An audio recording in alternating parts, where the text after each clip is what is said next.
Well, first of all, I decided to do a seed launch. I hadn't heard of a seed launch before, and it's gold. It takes so much pressure off.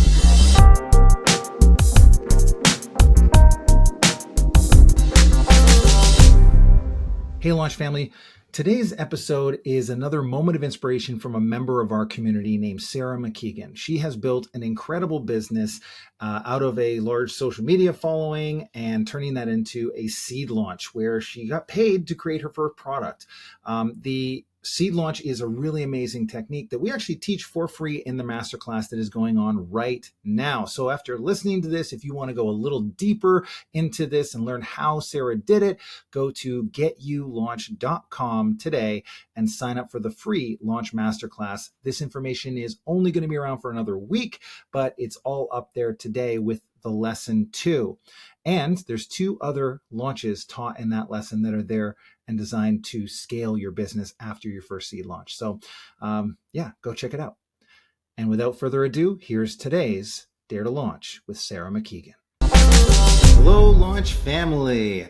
I'm sitting down with Sarah MacKeigan today. And how are you doing today, Sarah? Really good. Thanks, Chris. I'm excited to have you on today. And we're going to talk about a bit of your experience with PLF, right? For everyone who doesn't know, tell us a little bit about your business and who you serve. Well, I am a dog physiotherapist. So in Canada, we call the profession physiotherapy. In the States, you're a physical therapist. But I'm a licensed PT and I chose to work with dogs. And I also have a portion of my business online where I serve people virtually as well. So I do a little bit of online mobility coaching and teaching. And then I also help dogs feel better, move better locally. Wow, that's very cool. Very cool. Yeah, how did you get into something like that? The shorter version is I had a completely different life before, back in, seems like forever ago, but back in 2013, really, I worked in healthcare. I was like a project manager in healthcare, and my dog injured herself. And through the rehab process, she tore ligaments in her knees. And I discovered that physiotherapists could take specialized training to work with animals. And I was like, that's what I want to do. I literally completely changed career paths. I quit my job with a pension. I sold my house and I applied and got back into PT school and did that. And then went on to do my diploma in canine rehab. And that's the short version of becoming a dog physio. Yeah. And so how did you move from, I'm guessing you worked mainly with dogs kind of in person most of the time, right? I'm assuming that's how physio with humans works. I'm assuming it works that way similarly with dogs. But how did you get into this online space and start moving the needle there? It's interesting, actually, because it's looked at, it's kind of a fuzzy zone within my profession because we're a profession based off of using our hands, right? We pride ourselves in it's called palpation skills, but being able to feel things. This is a little bit different of a field trying to work with people online, but essentially, and not to bring the energy down for a moment, but my dog that got me into this field, she had injured her knees. After I finished school, I actually found out that she had the dog version of ALS. It's called degenerative myelopathy. She is a progressive neurologic condition. So she passed away right at the very beginning of COVID. Mm. And I swear she did this on purpose. But 5 days after she passed away, we were in lockdown. So I had to go through all of this grief and processing. Plus, I wasn't able to work. I wasn't able to treat. And we were in isolation. I saw all these people struggling online. I was like, I want to do something. And that's when I started a Facebook community called Living with Dogs with Disabilities, where I was just creating a space people could gather, but also a space where they could get information that there was so much information overload online that people were overwhelmed. And I wanted to I did bring in other professionals, and we did expert interviews, and the whole thing just kind of evolved from there. At the same time, I began to offer, not really sure what I was doing, but I began to offer a little bit of virtual mobility coaching to pet parents still looking for more support, more specific or more personalized than what you were getting in the Facebook group. And it's evolved a lot from there. I've actually spoke about it with colleagues and things like that now, and I've really kind of honed those skills of observation and listening. And it's amazing because today it's like, it's incredible to see sort of people coming in. Like when I got a client in Dubai, I was like, oh my gosh, I'm in Canada and she's in Dubai, and yet I'm helping her with her dog and it's working. Or Barbados, like it's really cool. I think so many people during that COVID period just were lost a little bit about what to do, but you found this place to be able to serve people within your niche, and that is amazing. And of course, around the world too, people all over the world getting help from you. The around the world is kind of a newer thing. It was mostly North America in the beginning, but the Facebook group also gave me a place to process kind of the grief that I was going through. And it's interesting because working with dogs with disabilities has become a bit of a passion point of mine, because it's kind of an overlooked area within I shouldn't say overlooked, but it's not like sports med where there's a lot of money and people are doing a lot of work in that field. It's people that have dogs that have impairments that they're living with every day. You were doing launches before you found PLF, I think, right? So I actually found PLF. COVID was 2020. I think I started running, my first attempt at running an online program was in 2021. And then again, another one in 22. And then those summit events in 23 and 24. And then I found PLF last year. I attended the live event. You were actually one of the first people I spoke to. Oh yeah. During that live event. It was coming out of that I have Jeff's book. So I was familiar with PLF, and I felt like I really had something to offer. I've always had this community that was engaged and wanted more, but really just didn't feel like I had the skills or the knowledge to really be able to talk to them in a way that I could really connect with where they were at and sell them something without feeling salesy. We hear that from people so often, especially when they're doing a service where it really is around helping people or dogs in this case, right? It can feel awkward when you're, say, a practitioner, or uncomfortable when you're trying to provide a service that's so important, but also wanting to sell it and have it be successful as a business, right? When you were looking at PLF, like what made you want to decide to just say, jump into the version of PLF that we were releasing then? I like processes. I'm a very visual person. Something I didn't mention earlier, but it might be apparent right now. It's like I was diagnosed with ADD as an adult. It's just, being able to visualize something and have a system around it really makes a lot of sense to me. And that's what I really loved about PLF was it's a process that you can actually see. I can see the steps and they make sense, because that's how, like, when I went back to school, that's how I learned. I looked for patterns, like, because I had to take courses like science, biomechanics, physics, like heavy math-based courses. And I would look for patterns within the questions and then fill in the blanks, right? And I almost feel like PLF is kind of similar in a way of like, it gives you the steps, the levels to go through from identifying your avatar all the way down to, providing some copy and things like that around on the sales end of it. And that was really appealing. And I kind of just felt like I was at a point where something's got to shift. Why not? Like, he's clearly very successful, so why not? And when you got into the program, what parts of the program did you really utilize to, say, build out your next launch? Well, it's interesting because when I got into the program thinking about that original program that I started, right? I was like, okay, I'm going to go through it and go through each of the modules. And this was when, because you've revised, I think, the PLF about halfway through the year. PLF, like, you released we update it every year. Yeah, we're going to make it better and better. The updated version actually made so much. It was very easy to follow. I really liked the updated version. But that was the initial beginning. Was I was going through just the steps, taking my time, because I still have my in-person business, right? Like, I'm still working with dogs hands-on and dabbling with stuff online. I went through this process, and then going through the modules, and then they switched up a little bit right around Christmas time. So I think I started PLF in July, and around Christmas time, I was like, I'm going to try a lead magnet. I'm just going to see what happens. And I was like, what? Like it was nuts. I actually went back because I'm working on a launch right now, and I was like, I copied the copy from the original one, and it had the same effect. But the lead magnet was like, it was for massage, which was not something that I was ever thinking about teaching virtually. People just grabbed onto it. They really, and I was like, I wonder if I could turn this lead magnet into PLCs. And that's when I started to kind of play with Launchy. So I didn't play with Launchy right away, like the AI. But when I had this lead magnet, that was getting a lot of attention and people really liked it. People were downloading it. My list was growing. Yeah, I just was like, I'm going to play with Launchy and see if I can turn this into something.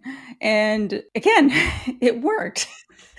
So, I mean, those were the parts, but the other part that I think I took a lot of advantage of was I think I've attended almost every single coaching call you guys have done. Oh yeah. And we do Which, we do those bi-weekly within the program. yeah, And which you're is saying, incredible. wow. Tell me a little bit about how that goes for you with the coaching. It keeps you a little bit accountable. It also gets you comfortable talking if you're somebody that's not like I have done lots of interviews within my Facebook community and online and stuff like that, but talking to a different group of people in front of different people gets you more comfortable talking on camera, trying to articulate your words and the guidance. So, even if I didn't have a question, I was like, think of a question, just to get that practice, but also the knowledge. And after I started showing up for a little while and then asking these questions, I started to have this sense of, I don't know if accountability is the right word, but I was like, I need to take some more action and I actually need to do something with this information that I'm being given. And then my questions became more like I was actually working on something that I was looking for some guidance on. But the coaching calls, I haven't experienced an online program where you get bi-weekly group coaching calls. And you also, people would ask great questions. You stay on for the whole call and people would ask great questions, and you could also learn from other people's questions. And, people would even offer their ideas within the chat in addition to the coaches. So it was really, really nice that way as well. We love to hear that about our coaching calls. And I know the coaches show up really, really hard on those calls for everyone who is on them.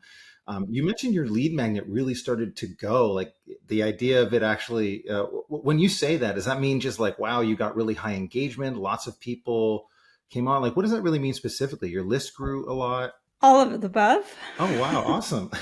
What happened was initially I sent it out through my email, but also through my online social media community. And this was a little bit of a transition for me to move a little bit more into email versus social media, because that's what I was accustomed to. Yeah, you had a fairly significant social media following, and and you needed to get them onto an email list, right? Is that kind of what we were saying? Well, a lot of them were on my email list, but for some reason I felt email felt very, very personal for some reason.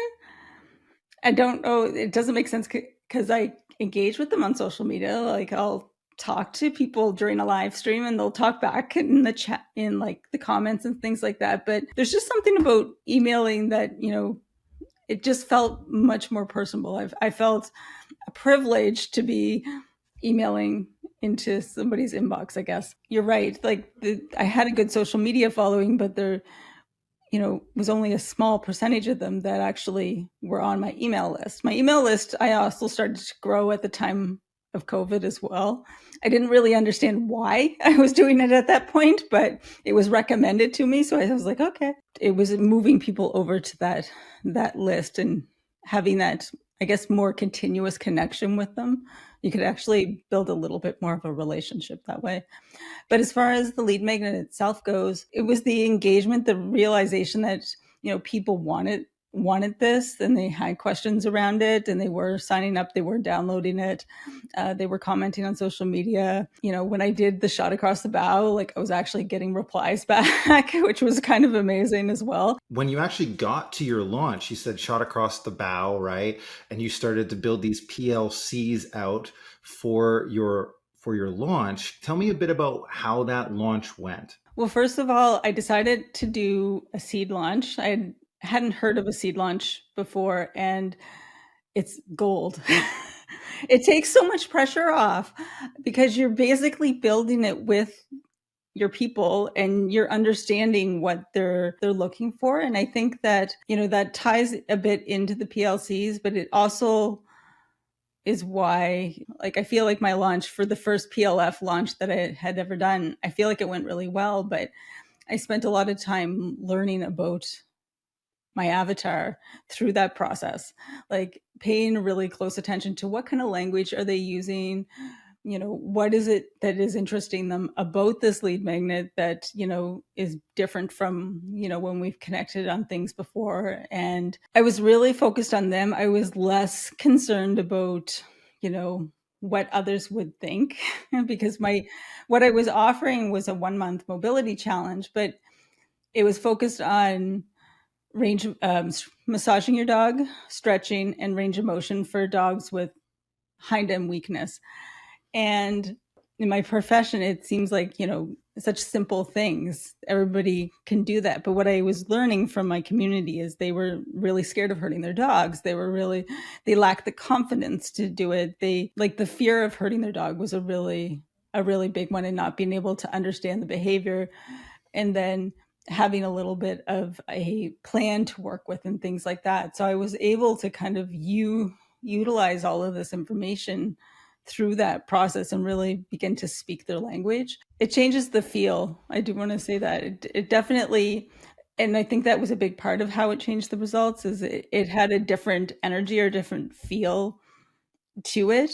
And keep in mind, this was my first go at it, so I'm winging it a little bit through the PLCs because I was like, oh, this might work. Let's try. So it wasn't pretty. It was very messy. In fact, there was a gap between my third PLC and an open cart. And there was actually a coaching call during that gap when I was asking the coaches, what do I do? Do I say I messed up? Those types of things. So they gave me some really good advice that way. And we went on and I ended up doing the open cart. There was actually another coaching call during my open cart, which I was very thankful for because it really made a difference as well. And I was only open for 3 days. I know traditionally PLF, you're open for 5, but I was up against a timeline that I couldn't change. And I really wanted to follow through with the momentum. And, in 3 days, I think I had about 55 people sign up for this mobility challenge, which really blew my mind because it was not even on my radar like 2 months before. Wow. And prior to that, like what was your biggest that you'd ever enrolled in anything like this? Somewhere between 17 and 20. So this is almost like at least double, maybe triple the results of what you normally get. For a program, definitely. Absolutely. Wow, that's awesome. It was also the energy behind it. It had like a fluidity to it, I guess. You mentioned that at the beginning you didn't want to feel sleazy or salesy or whatever. So did it feel that way when you were doing it? Again, going back to the idea of the transformation, like what am I helping? What problems am I solving? What am I helping people? How's their life going to be different? And, that focus on the helping and the building the confidence and them being part of the process and then me helping them along the way. It put a certain ease into the whole aspect of it. Yeah. Wonderful. Well, we love the fact that works so well for you, and the seed launch obviously was a big success. Well, if somebody is watching this and they're thinking about jumping into PLF or using PLF for themselves, what would you say to them? I talk a lot about if you want to connect with your community and be able to offer something and do it in a way that makes sense in the process. I mean, the value, you get so much support.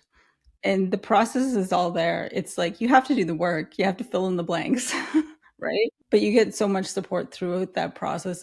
It's absolutely worth it. You just, again, follow the process. And I maxed out the coaching calls. I would highly recommend doing that as well. I just want to ask if there was anything specific with Launchy that you used that you were really impressed with. Was Launchy very helpful in the process for you? Yes, more as I got closer to, again, the sales aspect of it, and well, a little bit on the PLCs, but just the copy and being able to kind of find those words and begin to see how the emails connect to each other, the process behind the emails in the open cart. I know in the training, you talk a lot about how important those emails are during open cart, right? So I found that aspect very helpful, as well as some of the prompts in the beginning around the avatar discovery. Well, we have this concept in our community known as launch life, and that's really where you have this perfect marriage of what you love to do, what you're really great at, and can actually be paid for, and then also where you have this nice lifestyle that you can actually create. And I'm curious for you, I like to finish these interviews by asking, what does launch life really mean to you? It is a couple of things. I think it's it's the alignment, being able to add value within a community in a way that is truly aligned with what is really important to me. Because I get energy from that feels good.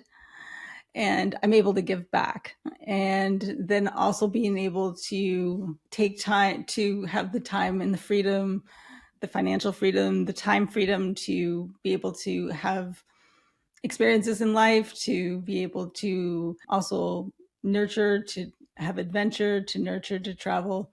Personally, I would love to live by the beach with horses and dogs and, do all of this from my studio someday. But really, I feel like launch life is about finding your voice and being able to serve your community in a way that brings value to them, and it also brings value to you. Love that, Sarah.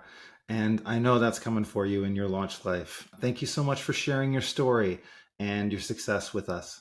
Well, thank you very much for the opportunity. I really, really appreciate it. And for anybody like even just starting out, it's definitely, definitely worth doing. It's you learn so much, and you guys are amazing.